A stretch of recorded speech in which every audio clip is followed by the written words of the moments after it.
Name fame क्यों नहीं मिल पा रहा है?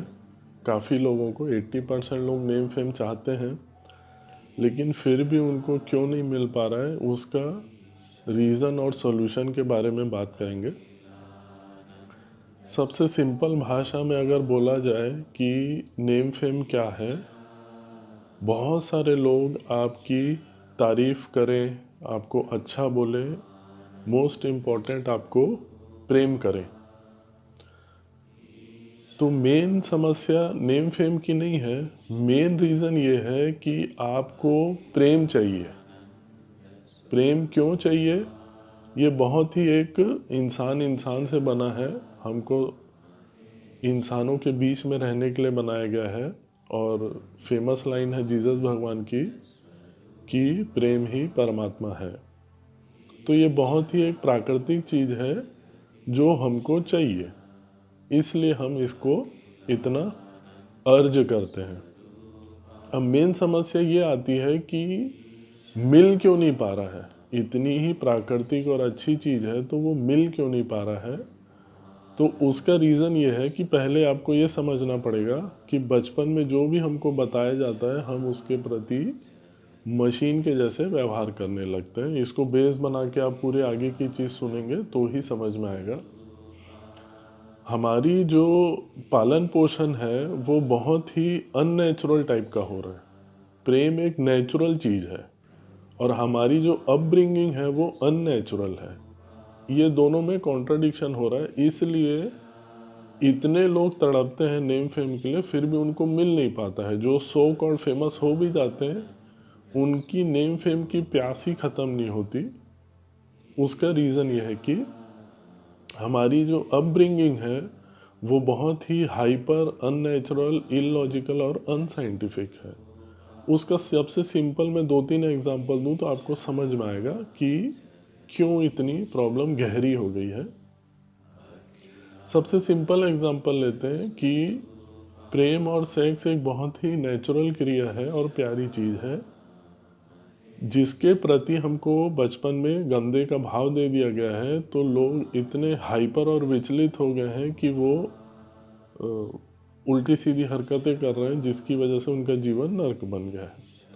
दूसरा, ये मैं एक एक लाइन में बता रहा हूँ, डिटेल में आपको सारे वीडियोस मिल जाएंगे जो भी रीज़न है, सॉल्यूशन है।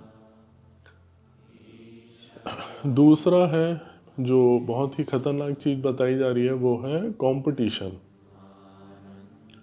कंपटीशन का मतलब होता है आपको किसी को भी किसी भी तरीके से नीचा दिखा के आपको फर्स्ट आना है।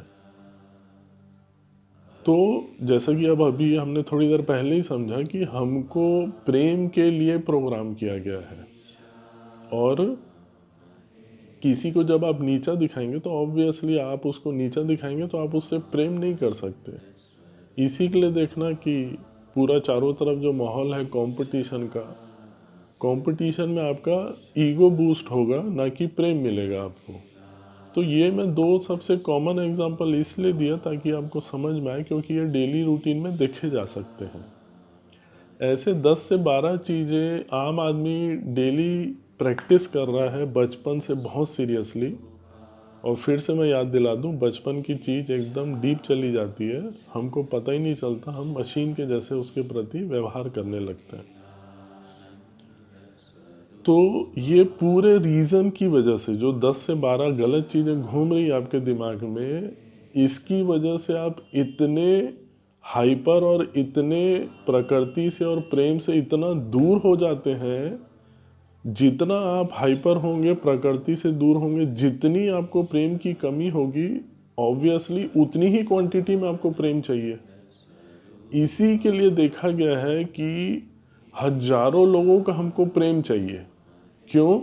क्योंकि हम लोग इतने दूर हो गए प्रेम से, प्रेम इतना सूख गया है कि करोड़ लोग भी हमको प्रेम करें तो वो लगता है कि भर नहीं रहा है। ये तो एक हो गया। अब इसका उपाय क्या है? उपाय अभी हमने ये समझा कि आपको प्रेम चाहिए, तो पहले तो आपको ये समझना पड़ेगा कि जब तक आप ये रीज़न है, जो मैंने आपको 3-4 रीज़न बताए, डिटेल में सारे वीडियोस देख लेना। जब तक प्रेम को दूर करने के रीज़न आप दूर नहीं करेंगे, ख़त्म नहीं करेंगे, पहला तो ये पार्ट करना है आपको। दूसरा, प्रेम कैसे मिलेगा, तो एक हमने बहुत ही साइंटिफिकली समझाया है कि प्राकृतिक रूप से आपको प्रेम कैसे मिलेगा, लॉजिकली साइंटिफिकली समझाया है। उस वीडियो का नाम है सॉल्यूशन। अब आपका पार्टनर कहीं नहीं जाएगा, one partner concept, divine one partner concept करके एक वीडियो है। उसको आप देखेंगे तो उसमें पूरा डिटेल में बताया गया है कि कैसे। आपको जान के हैरानी होगी कि अगर एक व्यक्ति भी अगर आपको माँ की तरह अनकंडीशनल प्रेम करे तो आपको इतनी ज़्यादा तृप्ति मिलेगी कि आपको किसी भी चीज़ की ज़रूरत नहीं होगी।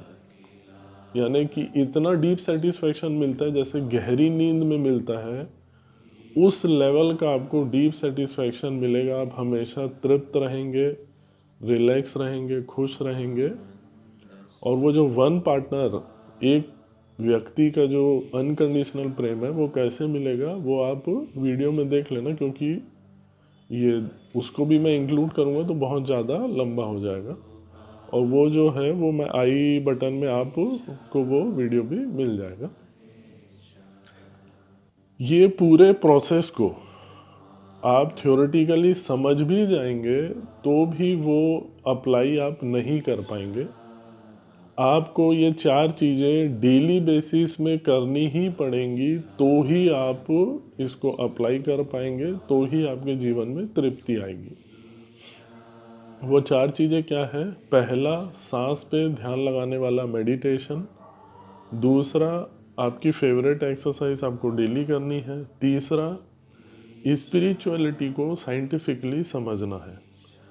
स्पिरिचुअलिटी को साइंटिफिकली समझने में दिक्कत हो रही है तो आप 2 व्यक्तियों का सहारा ले सकते हैं, ओशो रजनीश और दूसरा ईशा फाउंडेशन वाले जग्गी वासुदेव। और चौथा, स्पेसिफिकली आपकी रिक्वायरमेंट को देखते हुए आपकी डेली रूटीन में और खाने पीने में क्या चेंजेस करने हैं उसके लिए नंबर दिया है स्क्रीन में, आप कांटेक्ट कर सकते हैं। ये चारों चीज़ें आप करोगे तो ही ये सारी चीज़ का एप्लीकेशन हो पाएगा। एप्लीकेशन होगा तो ही आपको तृप्ति मिलेगी, तो ही इस नेम फेम के सर्कल को आप समझ के तृप्त हो पाएंगे। आप अपना अच्छे से ध्यान रखिए। Bye bye.